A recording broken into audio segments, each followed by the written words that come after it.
So we talked about the overview of a health savings account in HSA, but now let's continue on that or build on that. Why would you want to fund it? What's the advantages of funding it versus paying out of pocket?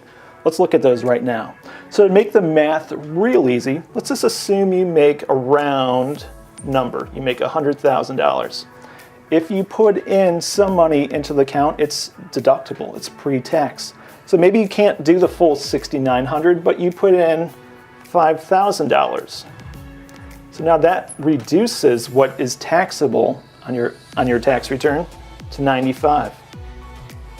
And that money is now in that account. It's growing tax-free, using it hopefully for medical expenses in the future. So it'll be completely tax-free. Sure, that's great, I can deduct it, but why wouldn't I just pay it out of pocket and then deduct the medical expenses? If you're making that $100,000, there's some limitations to that. So on Schedule A of your tax return, where you itemize your deductions, there's a floor, which is basically a mathematical formula that says what you make times this percentage is how much you can, where your deduction starts.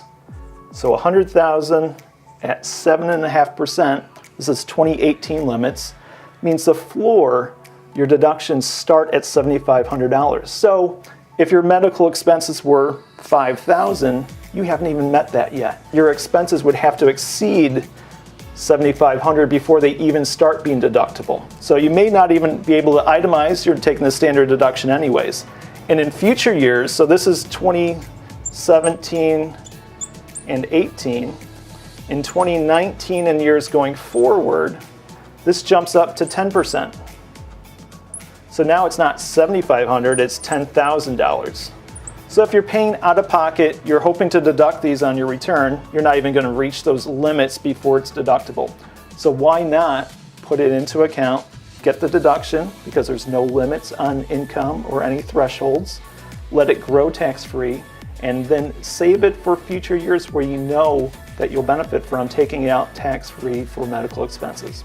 A lot of math here, a lot going on. If we can help you, please let us know that.